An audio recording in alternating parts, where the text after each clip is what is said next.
Okay, there we go. All right, so the conference, as noted, will be recorded and will be available on our website as soon as we can make that happen. As the slides from the presentation will also be available there. We will send out notification to everyone who registered for the conference when those are available. Okay, so we're delighted to be presenting a webinar on an extremely important topic today on building the capacity of networks. As you all know, networks and coalitions, collaborations of various sorts have become a key strategy for many foundations. And we have sort of a unique take on how foundations can help support and nurture the work of networks. This article, the webinar today is based on an article that appeared in the most recent issue of the Foundation Review, which is published by the Johnson Center for Philanthropy, Grand Valley State University. Our agenda today is to go over some brief introductory material, which I will be doing. That's me, Terry Behrens. Doug Easterling, who's the author of the article, will be doing a brief summary of some of the key points of the article. And then we will hear from Gayle Williams, who's the president of the foundation, the Babcock Foundation, and then Sandra Mikush, who worked closly with the network program. I will stop for questions after Doug's presentation, and then hear from Sandra and Gayle, and then open it up for further discussion. If you have questions, I encourage you to use the chat window. Send your questions to the presenters, and I will be monitoring the questions and share those with the presenters for their responses at the right point in the agenda. Just to give you a picture of who's here, that's me. And we'll be hearing from first Doug, then Sandra, and then Gayle. If you have any technical glitches while you're on the webinar, I encourage you to jot down these numbers. There's an 800 number there that you can call if you have experienced any technical difficulties. And there's also an email there, help@readytalk.com. So you might want to just jot those down and have those handy in case you experience any difficulties. Okay, so everyone's phone is muted, and again, encourage you at any point you can send in questions or comments via chat, and then we'll pull those all together and discuss them at certain points in the agenda. Before I turn this over to Doug, though, I wanted to get a little bit of a sense of who is on the webinar. So I want to ask you, all the participants, if you could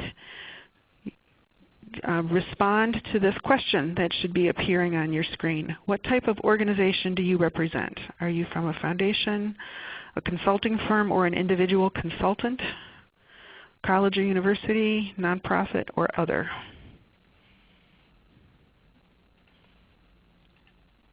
And we'll see the results coming in.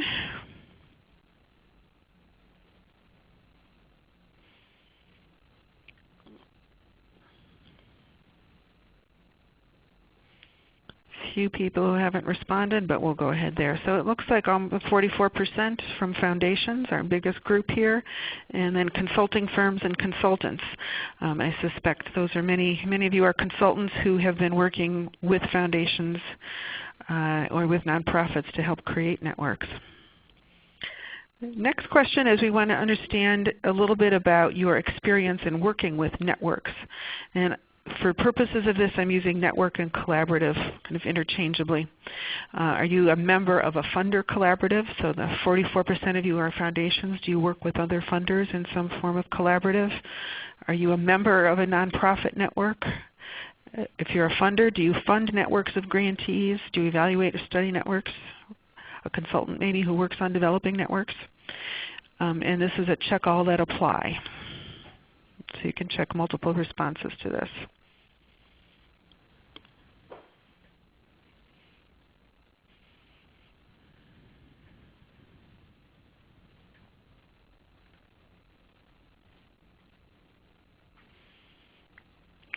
Okay, so we can see the results coming in here. I think there are a few more trickling in right now.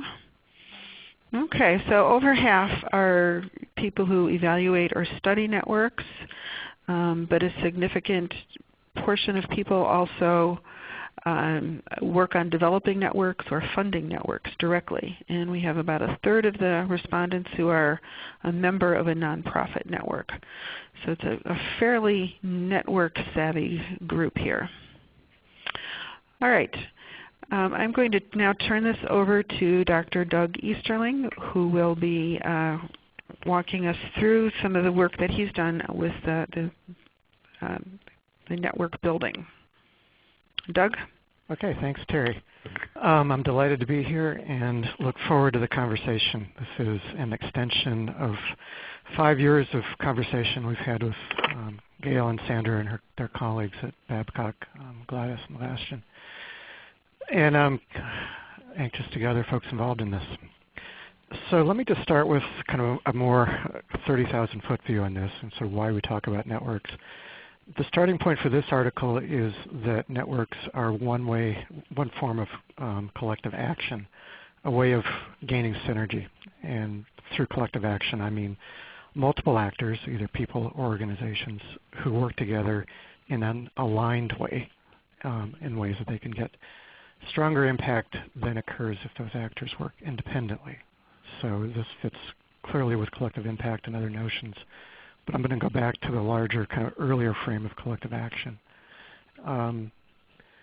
So we can think of a picture with an orchestra where the sum of the parts is much bigger than individual musicians.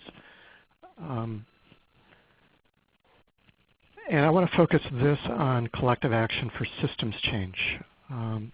So we're thinking beyond simply the collective action that happens around kind of coordinating services and things like that.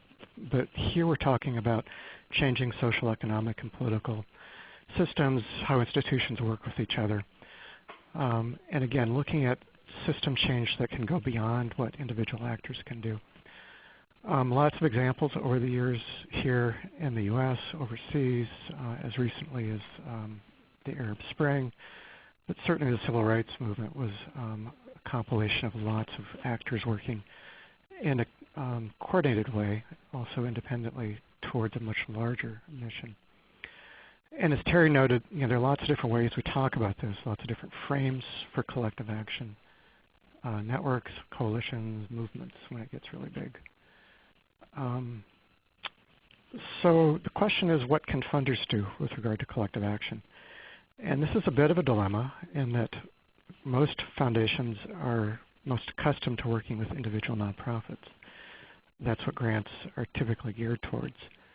But we know that the largest scale impact and the kinds of impact that foundations aspire to is the sort of thing that only happens if you get lots of organizations working together in an orchestrated way. So how do foundations kind of move organizations beyond their own individual parochial interest to some sort of common larger agenda? We're going to talk primarily about number 2, which is how to support existing networks. That's what the Babcock Foundation has done a lot of work on over the past 10, 15 years. But I want to first ground this briefly in sort of the alternative, which is what I think most foundations imagine when they think of collective action or collective impact. And that is the strategy of funder-convened coalitions, where the funder either directly or indirectly convenes a group of people, a group of organizations, who each have some kind of influence over the issue. And then the funder tries to move that group towards a common agenda and coordinated action, supporting the group with funding, with strategic planning, with consulting, all sorts of things. So here's just a sampling of funder-convened coalitions, and they fall under a number of different rubrics: comprehensive community initiatives, systems change initiatives, collective impact. And for a great overview of this kind of work, look at the very first issue of the Foundation Review, which has 7 or 8 examples. Here's just a listing. I'm not going to run through them, but you can see that many different foundations at a national and state and regional level have done this over the years. And they've done it through lots of different approaches. Sometimes the funder convenes the coalition directly. Sometimes they empower a local managing agency to do the work for them. Sometimes the funder directly drives the coalition. Sometimes they give the coalition discretion. So you can see lots of different sort of general approaches to this, lots of different ways to fund and support them. And the funder plays lots of different roles, alternative roles in this. So one is simply kind of standing back, giving the money, giving kind of the charge to the group to go forward, and then just sort of waiting to see what happens. But oftentimes you see funders actually getting in the middle of this and telling the coalition what they should do, kind of calling the tune. And then sometimes when funders are directly involved, they end up in the kind of weeds with everybody else, and so they basically have to spend their energy trying to keep the coalition on course. So I'm not going to go through a lot of the sort of notion of effectiveness of this approach, coalitions. Just want to make a strong point that it varies, that there are a lot of instances and examples where this has worked really well. Communities that care, the Hawkins and Catalano model has been around the country for 20 years now at this point and has some great success. You contrast that with Hewlett's Neighborhood Improvement Initiative, which Prue Brown evaluated 5 years ago. What's really important to recognize is that it's not just about the model, it's about where the model goes. The same model can work really well in some places, not so well in other places, rural, urban, and things like that. But I want to give you kind of a bottom line view that came from Voices of the Field and Kubish and colleagues' seminal kind of article, a report that was summarized in a Foundation Review article.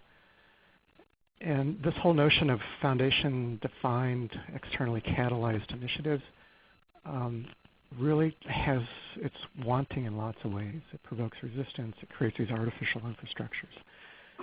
And in many ways, they're set up for failure because once the funding goes away, the energy goes away.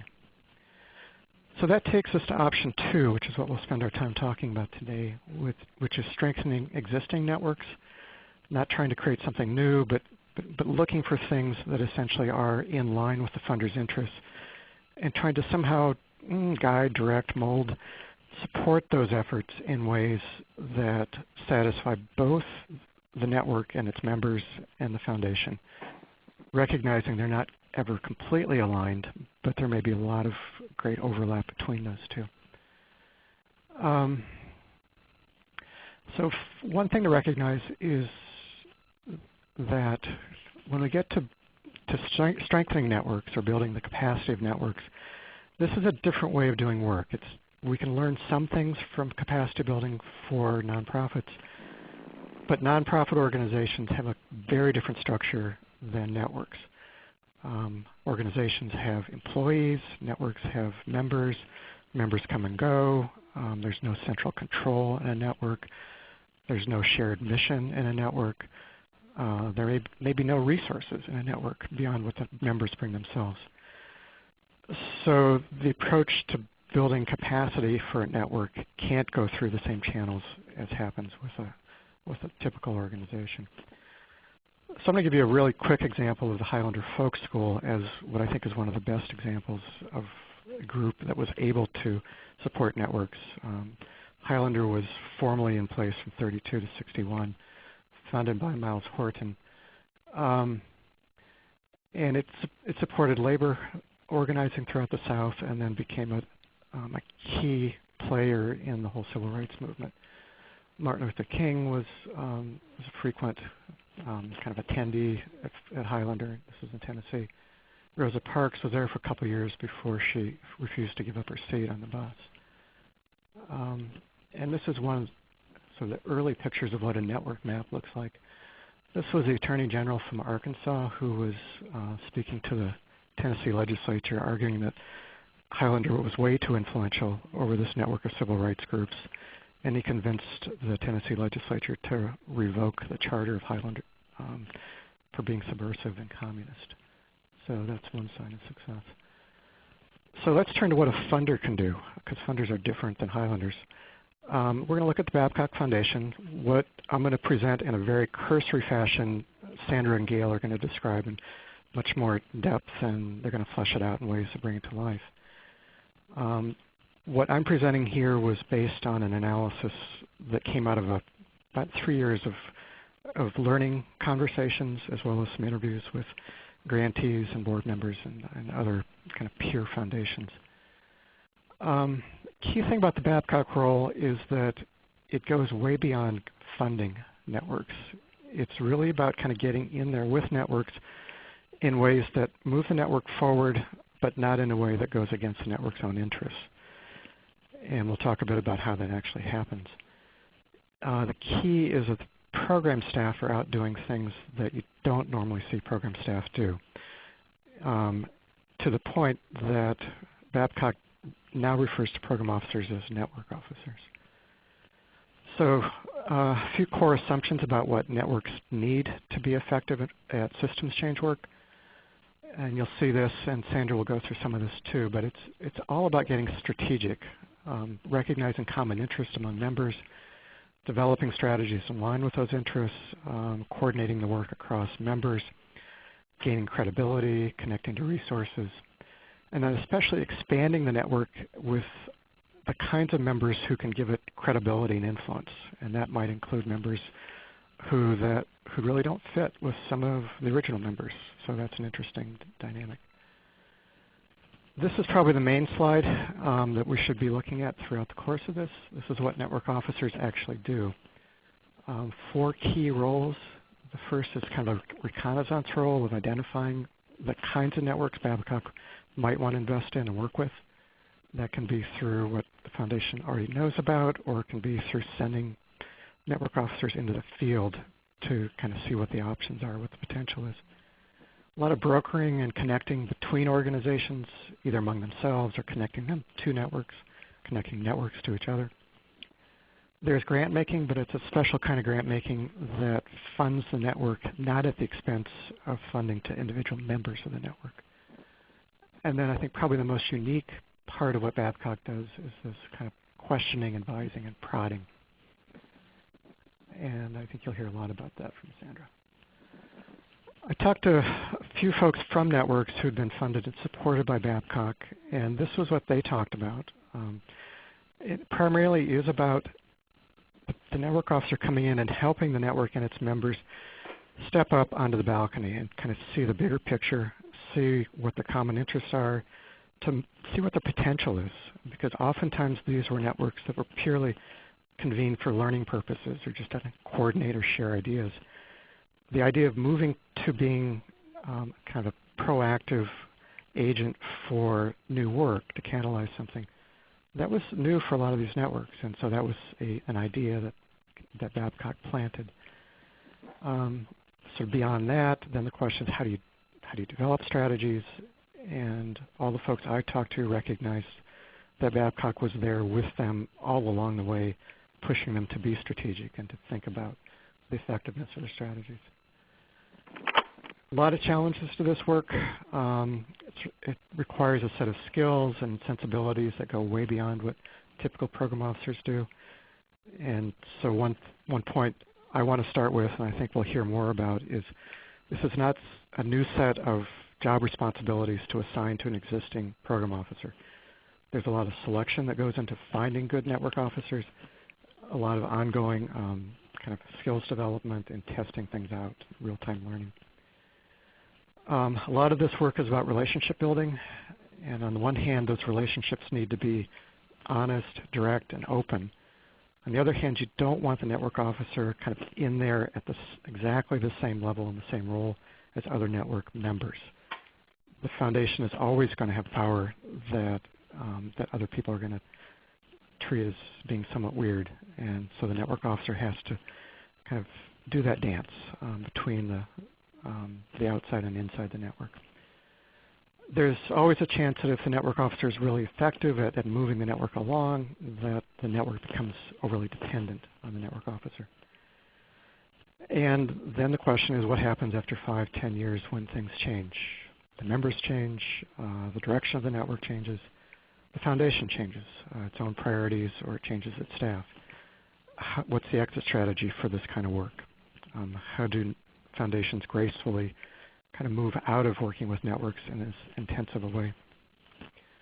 One topic that came up in conversation with both the staff and the board of Babcock was, who's the network officer working for? Clearly they're employed by the foundation, but over time they essentially are doing work that supports the network. And in most cases that's aligned, but there are possibilities of divergence there, and that poses new challenges. And then finally, I'll just mention that this is long, sluggish work. That networks, especially networks that are spread across a whole region, aren't accustomed to doing network strategy together. This is something that takes a while to kind of get off the ground, and it's not always forward movement. Sometimes it goes back and forth. And so that, again, poses challenges for the network officer, who sometimes sees the 30,000-foot picture, sees what the network is capable of, wants to push it forward, but knows that it can't be directive. So that's probably enough just to kind of plant some seeds. I'm going to turn it back to Terry, and we can kind of move on with hearing from Sandra and Gayle. Okay, thank you, Doug. I wanted to just open it up to see if there are any questions for clarification. And one that we have is, it sounded like you said that the program officers are now called network officers. Is that true that all program officers are now network officers, or was this a special subset of program officers? I'll let Sandra and Gayle speak more directly to it, but there are 3 program officers, 3 program staff, Sandra, Gayle, and Levastian.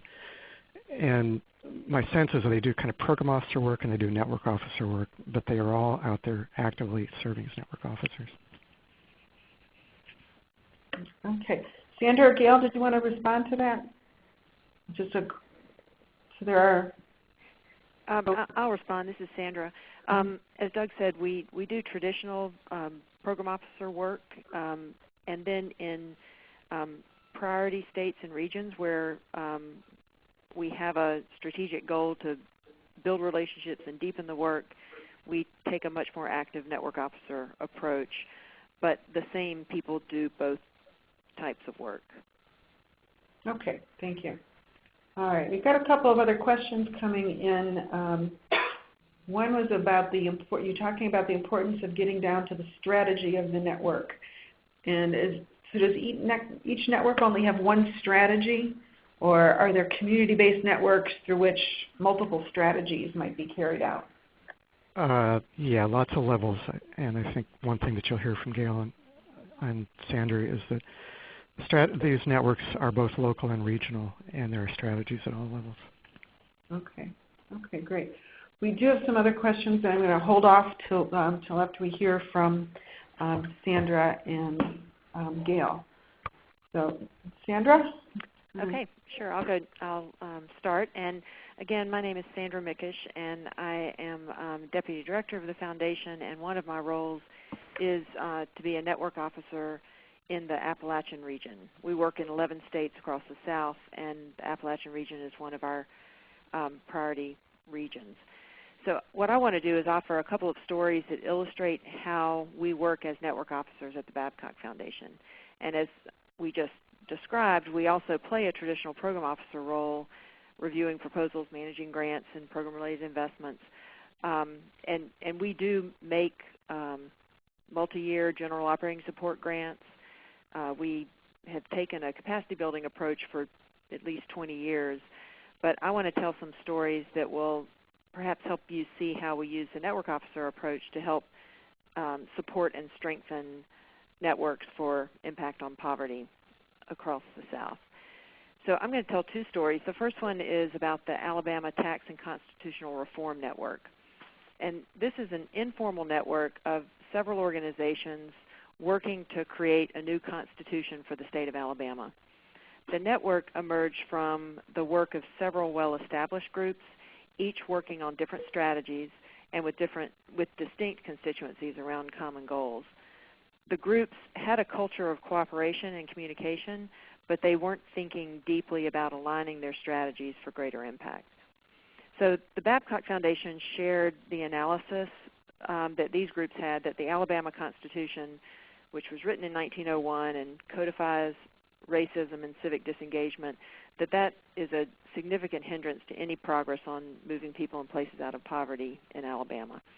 So Babcock had relationships with each organization, and our network officer, Lavashton Glenn, began to wonder how the group's strategies were fitting together to add up to more than the sum of the parts. So by asking questions of each group and pushing them to explain how their strategies fit with the other group's work, they became interested in more strategic conversations among themselves. So Babcock made some small grants for convening and consultant facilitation to support strategic planning with those groups. And the result was an identification of an overarching strategy and then clarity of roles of each partner within that. They also identified some common areas where they needed more capacity. For instance, they wanted to focus more on strategic communications and messaging. So in addition to supporting the planning, our network officer introduced the groups to new partners, which also helped the network expand to reach new constituencies. And it's important to note that when we introduce groups to new partners, we're very careful about doing that in a way that doesn't force the relationships, but just offers the connections that we see. And in this case, what we did to introduce them is we told them about each other. We told this new group about the existing groups and vice versa. And then we made a grant to a new group that was outside of this other network. And the other partners took notice and began to reach out. And so it was their choice to develop the relationship, but we weren't shy about making the introductions and talking about where we saw some connections. The work to strategically align the work of this network positioned it to be ready to respond to some opportunities recently that have come up. Alabama has established a commission to consider revisions of key pieces of the Constitution. And these folks, probably in a much stronger way than they would have been individually, are at the table, and they're engaging a broader range of constituents in the deliberations. So another point to make around this story is that Babcock works with networks of funders as well as networks of grantee partners, and our network officer is active in a statewide group called Alabama Giving. And while much of Alabama's philanthropy is focused on direct services, Babcock has offered a consistent message about the need to address systemic change, including constitutional reform. So while the funder network has not taken up the issue as a priority, Alabama Giving has offered educational sessions about constitutional reform, and individual funders have begun to support several Babcock grantees. So by being part of funder networks, we learn about the interests of local funders, and they learn about ours. So we make those connections. So that's one story, and that's more of an informal network. I want to tell another story about a much more formal network, and it's called the Central Appalachian Network. And it's really become a network of networks working in a region that spans parts of 5 states. Before the Babcock Foundation became involved, it was already a well-established learning network of 7 leading organizations, each working in a different part of the region, but with similar market-based strategies to promote sustainable development. And they call themselves CAN, and CAN had operated for more than a decade as a learning network with sporadic funding but no clear strategy for collective action. So it was CAN's decision to be more strategic and to engage funder partners in their planning with the goal of aligning resources around the idea of economic transition that would create wealth and reduce poverty in the Appalachian region. So again, it was their decision to become more strategic. And Babcock had longstanding relationships with most of the 7 partner organizations. So I, as the network officer in the region, was invited to participate in these conversations. Because I was invited and because they were already far along in their relationships, I was able to engage much more proactively as a strategic partner than was the case in Alabama. So we do pay attention to the stage of development and the fact that they were inviting our participation along with other funders. So one of the ways Babcock has supported them, we've continued to provide grants to several of the CAN members. but we began to fund the network itself because we saw an opportunity for expanded impact.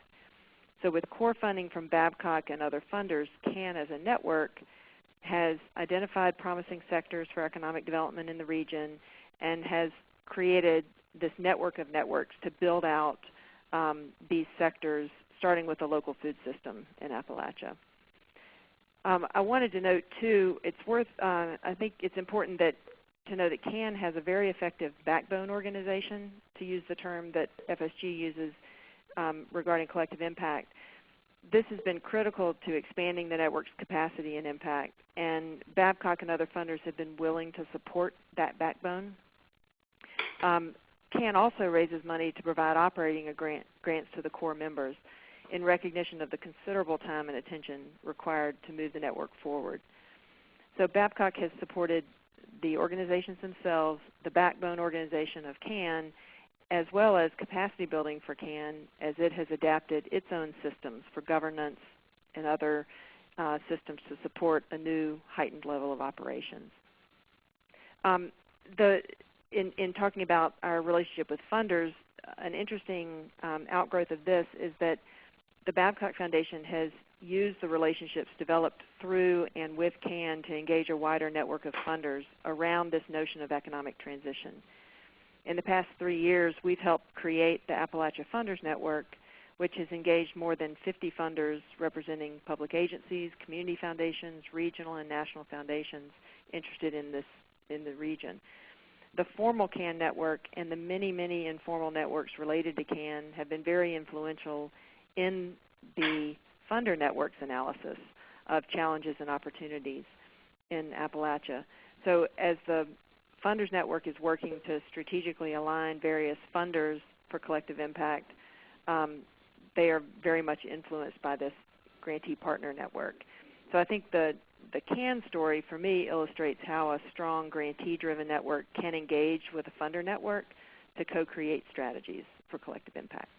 So those are two very different stories, and I'll turn it over to Gayle now and then be glad to answer questions later. Okay. We do have quite a few questions coming in. Again, we're going to hear from Gayle first, and then we will move along to those questions. Whoops. Okay, Gayle. Hey, thank you, Terry. The slide that we have up now is a few of the major assumptions that the Babcock Foundation holds regarding our mission of helping people and places move out of poverty. And so what I wanted to make just a few comments about is how the deployment of our human resources in the form of a network officer, how that fits into the Babcock Foundation's overall strategy and the values we hold about the work the foundation does. You'll see three themes in these assumptions that we hold about helping people and places move out of poverty. One theme is an understanding that poverty is a function of both individual and structural factors. Those solutions, by necessity, are both individual and structural, which leads us then to another theme that we see here, which is that of connections, that individuals and organizations accomplish more on this very complex problem of poverty when they work together than when they work alone. So the Babcock Foundation is interested in larger scale impact on poverty than just direct impact on individual people one by one or family by family. And we understand that a broad range of allies are necessary to move significant impact along. And that leads us to supporting networks as one form of ways that organizations and individuals can have more impact together than they can alone. The other theme that is evident here is that the theme that this kind of structural change that we're seeking that benefits individual people's lives takes a really long time to happen. We understand that poverty is a long-standing problem in our region, and unfortunately it's going to be a problem long after we're all gone. This is not something that the Babcock Foundation or any entity is going to solve anytime soon. So we take the long-term view of this and invest by making multi-year investments, and that can be 5, 10 years. Some of the organizations that we are participating with in the networks, we have been in relationship with for 10 or 15 years. And the networks are the current form that some of their work is taking, but we've been in relationship with them for many more years. And so we look at the Foundation's investment with a long-term strategy. As Sandra mentioned, we also take a capacity building approach, because our assumption is that our region is going to need effective and sustainable individuals and organizations working on social and economic justice for a very long time. So we want to invest in capacity building with an eye towards the future. There's some core values of the Foundation that relate to our decision to invest in the network officer role also. One of those is that we want the Babcock Foundation's investments to have impact. We want to help make a difference in the lives of people. Another core value is respect. We have deep respect for people doing the work within their own state and local context. And we believe that they are sound judges of the most opportune approaches for impact. Then the third value is transparency. We believe that if the Babcock Foundation is transparent in our communications and our guidelines and our relationship about the values that we hold and the assumptions we hold about moving people and places out of poverty, then that will be the entree for us into relationships with partners. So the Babcock Foundation goes where there is momentum and leadership for policy and systems impact. And we see ourselves as partners who bring the resources of a regional foundation. And one of our strategies is to deploy all of our resources, our social, moral, intellectual, reputational, and financial resources. So the network officer role is one way that we deploy our multiple resources towards this mission of helping people and places move out of poverty.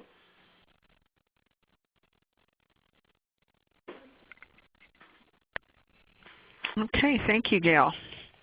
We've had quite a few questions coming in, so I'm going to go ahead and move forward and get in as many of those as we can. And looking them over, we have kind of questions in 3 primary areas, one around the grants and how the money gets managed, some of those around the role of the network officer, and some that are around the network development itself. So I'm going to start with the money.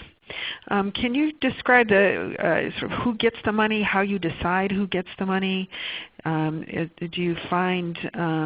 you give multiple grants for each network? What's the average grant amount? So just talk about the money a bit. Okay. This is Sandra. I'll take that. And as you might expect, it varies quite a bit. I think one of the underlying principles to understand, though, is that we believe that, and we understand that networks need support for their own work, and they need, and the individual members need support to advance their work. So in many cases, we are making general support grants to several members of the network, as well as the network itself. In the case where the network is relatively informal, that might look like it did in Alabama. It was a $10,000 grant for some strategic planning and a convening to get folks together and to pay for some outside facilitation. For something like the CAN network in Central Appalachia, we're making a multi-year grant of, I believe it's $200,000 a year, half of which is re-granted out into their other networks. So we see it as a way to expand our impact. So it really varies. Most of our grants, I would say, are $50,000 to $75,000 a year, and probably, well, I think it varies about the network. But I would say that we don't necessarily fund every group in the network. We take it all, take each proposal on its own merits, and given our capacity,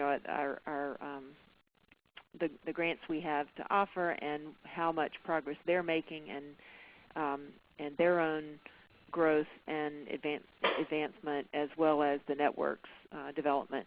I should also say that some of our grants are very much geared toward organizational development at the organizational level and at the network level, and those tend to be part of larger grants, but real clarity about outcomes.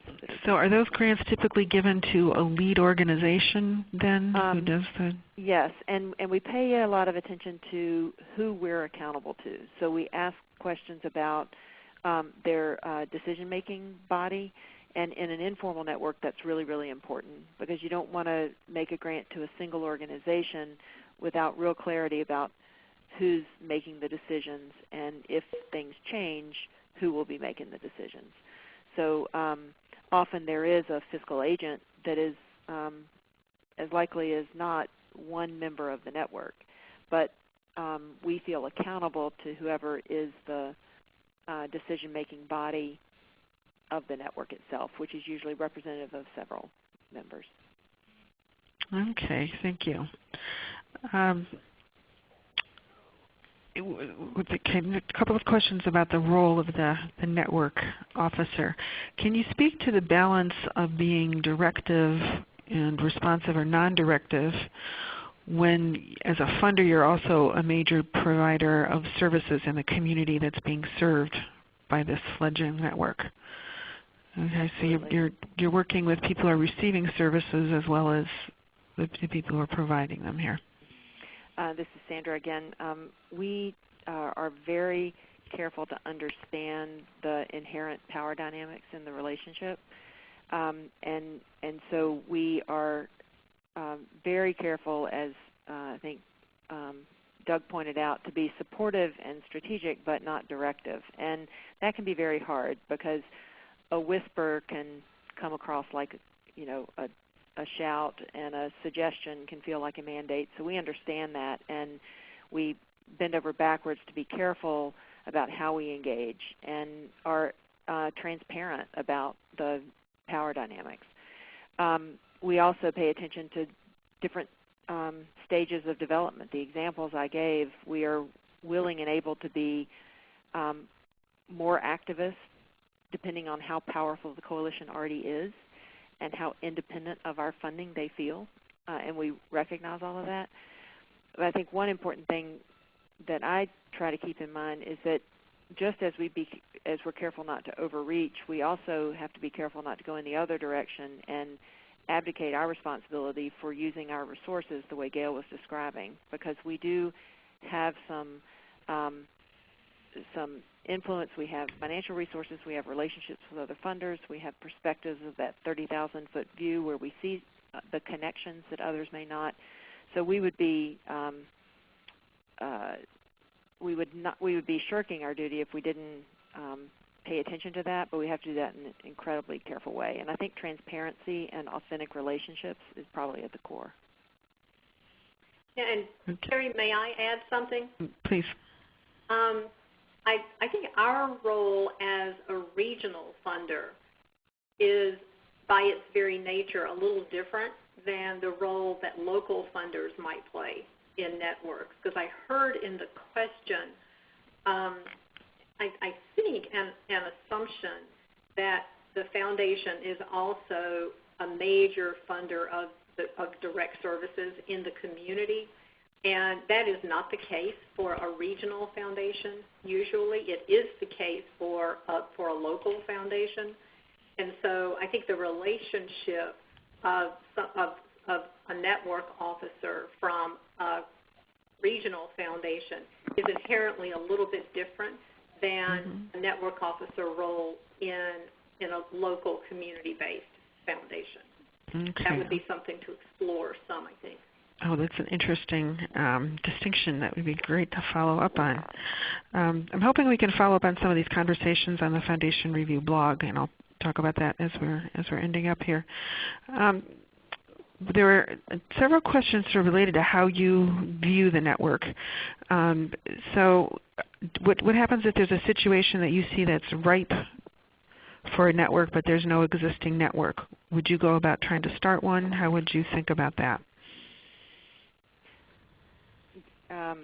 Gayle, I don't know if you want to jump in here, but I would say we have not been in a situation where we have tried to start a network, and I can't, well, no, we aren't shy about starting a funder network. We would not start a kind of a practitioner grantee network. You know, we recognize that there are limits to our role, and in fact, there's one example I remember over the past few years where one of our network officers in some conversations encouraged some groups to get together, and they perceived that as an invitation and almost an expectation that they start a network. And we could tell they were looking to him to say, so what do you want us to do? And we were really clear that that was not a role we saw for ourselves. So that's something we avoid. But as I said, funder networks is very much a responsibility that we think we have. And so that example in Appalachia is probably the example that I would point to about when we are comfortable starting networks. Okay. You've referred to a couple times the need to adapt your strategies depending to the level of development, the stage of development of the network. Can you talk about that a little bit more? Give examples of some of the kinds of strategies that are used at different stages.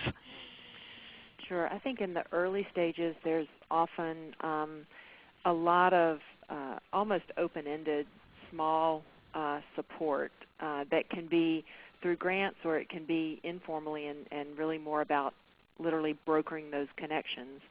But in the early stage, it's really about building relationships, building trust, learning what each of the partners or potential partners brings, and whether there's even a potential for alignment. So at that stage, I think it's exploratory, it's developmental. Those are usually relatively small grants, and sometimes it's just to get folks in the same room, especially if they're not in the same local community, which is often the case for us because we work across a large region. I think as they get more developed, we can support them more for their own operations and their own strategies. So I think those look a bit more like, in terms of the grants, they look a bit more like a grant to an organization. And in some cases, in the most well-developed networks, they include some re-granting funds that we're comfortable. In fact, we appreciate the opportunity to make a larger grant, a portion of which gets re-granted either to members of the network itself or to develop more work in their state or region. Do you want to add anything to that? Terry, did you want to add something? Yeah, the Central Appalachian Network that Sandra referred to. More recently, Ford has been a major investor in that network, and as Sandra mentioned, it had matured to the point that it's essentially able to push back against the funder and have real conversation. And within the last 3-4 years, Central Appalachian Network has adopted Ford's wealth creation framework and adapted it as well. And that has, in some ways, been a really impressive sign of the network's ability to enter into that conversation in ways that satisfy both the network and the funder almost on equal par. Okay, thanks. And I would add one other way in which we see networks evolving. We negotiate outcomes with the grantee for every grant. And early in a network's development, whether we're supporting one organization or several in that network, we'll find that the outcomes and the sense of shared impact for the network's activities can be pretty nebulous and can be quite a bit of process. And then as the network gets clearer about what its collective work is and what its collective impact can be, then their outcomes can get clearer as their relationships and their strategy matures. And so that, again, is another place where the network officer can be in the mix and helping them learn about strategy, helping them get clearer about their outcomes, and at the same time help the foundation interpret when to hold patience and when to up the expectations for greater clarity. Okay, thanks. Okay, we have a question about maybe learning from some of the things that haven't been so successful. Are there examples of disappointment or unproductive conflict that have arisen using this approach? And how did you manage that? I'm stuck on the unproductive conflict. I think there has been one example I can think of where a network, or really a collaboration working on some state policy goals in a state, really shifted. One actor exited and a new person came in with one of the organizations that had a very different approach to their core work, and the coalition itself didn't do a great job of kind of working through that, and it kind of landed in our lap as a proposal from a coalition where it wasn't together. And so, that in some ways that's what you're always checking out, but there were these assumptions about certain ways this coalition was working together, and it was, we had to think carefully about what our actions meant in terms of forcing a decision for that coalition about whether they were breaking up or not before they were ready to face that. So that's one example I could see that we had to really navigate very carefully. And again, we erred on the side of total transparency and deep engagement to work through that. There have been several examples where a coalition, we saw some potential for a coalition that didn't really take off, or there were just, there was some success, but it didn't completely, take off.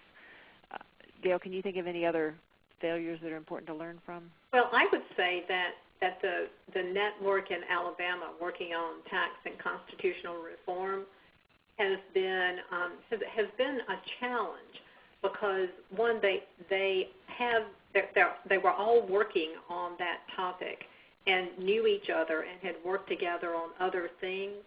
And when we began to ask questions about their collective strategy, then we got into kind of deep history of some of these individuals and organizations' relationships with each other that just, when people work together over a long time, there's all the good stuff and there are challenges. And so we had to learn kind of the deep history of, who's worked well with whom in the past and where the dead bodies are. And we know just a little bit about where the dead bodies are, and we see evidence of some more things that we just don't understand.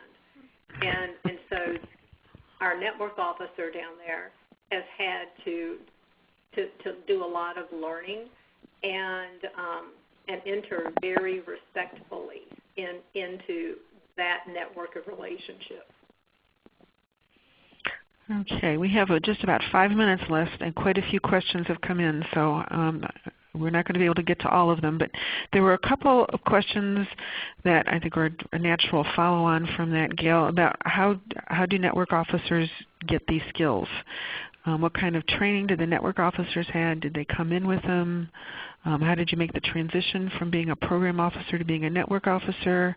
How do they manage their workload, and what is their workload? And well, Gayle, that may be best for you. Yeah, we hire people with the skills that they need for the traditional program officer role, which is highly analytical, ability to interpret lots of information, distill it down, the ability to hold people and ourselves accountable. And so the kind of traditional program officer skills we hire for, but also we hire for the skills that a network officer needs, which are facilitation, strategic planning, organizational development, and now increasingly network development, coaching, policy analysis.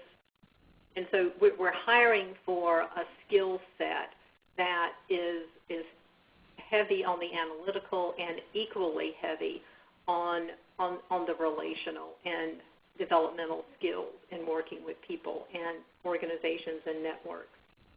And so what we've done here, we had people with these dual skill sets, and what we've had to do is to figure out how to most effectively use those skill sets. And Doug may have a view here too. I think it's definitely something you select for. I want to just briefly put in a plug for what Mary Reynolds is doing with a similar approach, taking this type of work into place-based grant making. And we've hired a group called the National Implementation Research Network to essentially develop a practice profile and provide ongoing coaching and kind of real-time learning and experimentation.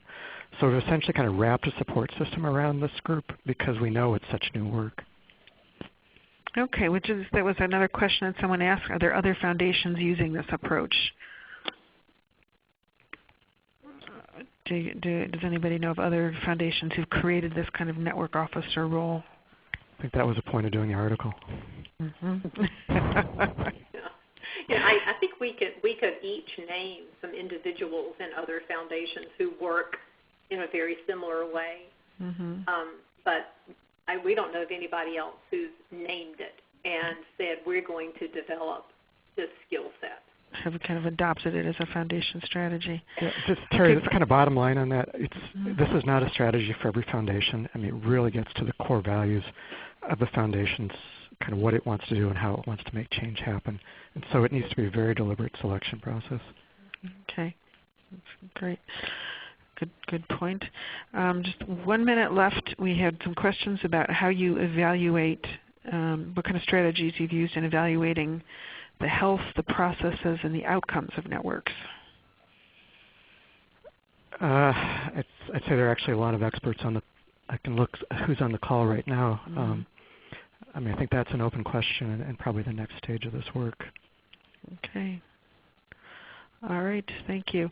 So we are just about out of time. We did have some questions about following up. There's at least one person who says is interested in getting a list of the participants to connect around the topic. What I think we will do is we will definitely be putting the PowerPoint and the recording of the webinar up on our website. We will let everybody know when that's there. And then I'd like to create a space on the Johnson Center blog where we can continue the conversation. And we'll also just email that information out to everyone on the call. I did just get a message that the Community Foundation for Monterey County, California is moving in this direction. Incorporating into the program officer position description. So there's at least one other foundation on the other coast moving in this direction. Okay, we are out of our allotted time here, so I want to thank all three of our presenters, Doug, Sandra, and Gayle. Really appreciate your sharing your wisdom and experience with us.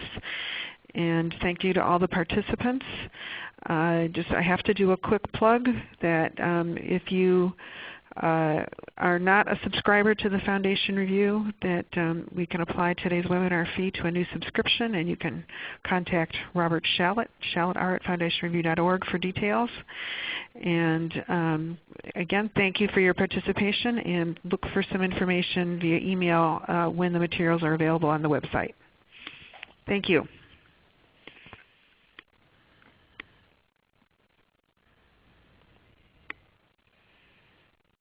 Thank you. Please stand by.